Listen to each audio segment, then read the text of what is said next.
Sir, ಒಬ್ಬ ಶಾಸಕರು ಜನಪ್ರತಿನಿಧಿ ಆದವರು ಯಾರು ಕೂಡ 5 ವರ್ಷದಲ್ಲಿ ಕನ್ನಂಬಾಡಿ ಅಣೆಕಟ್ಟೆ ಕಟ್ಟಕ್ ಆಗಲ್ಲ. ಈಗ ಆಲ್ರೆಡಿ 2 ವರ್ಷ ಕಳೆದೋಗಿದೆ, 3 ವರ್ಷ ಇದೆ. ಈ 3 ವರ್ಷದಲ್ಲಿ ನನ್ನ ಕ್ಷೇತ್ರಕ್ಕೆ ನಾನು ಏನೋ ಒಂದು ಮಾಡ್ಬೇಕು. ಅದು ಶಿಕ್ಷಣ ಆಗಿರ್ಬೋದು, ರೈತರಾಗಿರ್ಬೋದು, ನೀರಾವರಿ ಆಗಿರ್ಬೋದು, ಉದ್ಯೋಗ ಅವಕಾಶ ಆಗಿರ್ಬೋದು, ಅಥವಾ ಆರೋಗ್ಯ ಆಗಿರ್ಬೋದು. ನಿಮ್ಮ ಆದ್ಯತೆ ಏನ್ ಸರ್? ಸರ್, ನಾನು ನಮ್ಮ ಸಾಗರದಲ್ಲಿರುವಂಥ ಹಾಸ್ಪಿಟಲ್ ಅಪ್ಗ್ರೇಡ್ ಮಾಡಬೇಕು. ಓಕೆ. ಈಗ ಇರೋ ಆಸ್ಪತ್ರೆ ಅಪ್ಗ್ರೇಡ್ ಮಾಡಬೇಕು ಅನ್ನೋದು ಅದು ನನ್ನ ಕನಸಿದೆ. ಆಮೇಲೆ ನೀರಾವರಿ ಇದರಲ್ಲಿ ತರ್ಲಿಕ್ಕೆ ನಮ್ಮಲ್ಲಿ ಎಲ್ಲ ನೀರಾವರಿ ಮಾಡಕ್ಕೂ ಆಗಲ್ಲ, ಬಿಟ್ಬಿಡ್ತೀವಿ.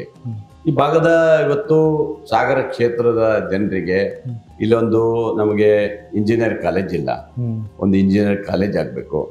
ಮತ್ತೆ ಎಲ್ಲಾ ಜನರಿಗೂ ಕುಡಿಯೋ ನೀರಿನ ವ್ಯವಸ್ಥೆಯಲ್ಲಿ ಯಾವುದೇ ತೊಂದರೆ ಆಗದೆ ಮಾಡ್ಕೊಡುವಂತ ಆಗ್ಬೇಕು. ರಸ್ತೆಗಳಾಗಬೇಕು.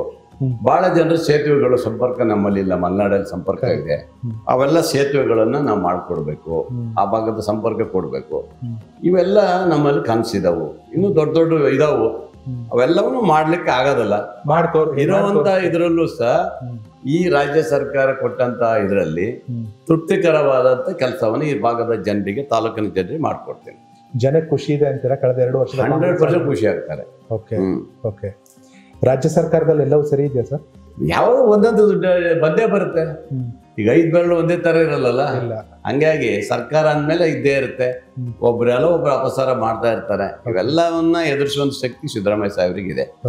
ಹಂಗಾಗಿ ಕೇಂದ್ರ ನಾಯಕರು ಅಲ್ಲಿ ಇದ್ದಾರೆ. ನಿಮ್ಗೆ ಗೊತ್ತಲ್ಲ, ಮೊನ್ನೆ ಸುರ್ಜೇವಾಲ ಸಾಹೇಬ್ರು ಬಂದಿದ್ರು. ಹೇಳ್ತೀನಿ, ಎಲ್ಲವನ್ನು ಕರೆದು 1 to 1 ಮಾತಾಡಿ ರಾಜ್ಯ ಸರ್ಕಾರದಲ್ಲಿ ಇರುವಂತ ಏನಿದ್ರು ತಪ್ಪುಗಳನ್ನ ಕಂಡುಹಿಡಿದು ಸರಿ ಮಾಡ್ಕೊಂಡು ಹೋಗಿದ್ದಾರೆ. ಈ ಸರ್ಕಾರ ನಡೆಸಬೇಕಾದ್ರೆ ಬಂದೇ ಬರ್ತೀವಲ್ಲ, ಸಹಜವಾಗಿ. ಅದು 138 ಜನ MLA ಅಂದಾಗ ಸಣ್ಣ ಅಪಸ್ವರ ಇದ್ದೇ ಇರ್ತದೆ, ಒಬ್ಬರಿಬ್ಬರು ಇದ್ದೇ ಇರ್ತದೆ. ಸರಿ ಮಾಡ್ಕೊಂಡು ಹೋದ್ರೆ ಏನು ಪ್ರಾಬ್ಲಮ್ ಇಲ್ಲ.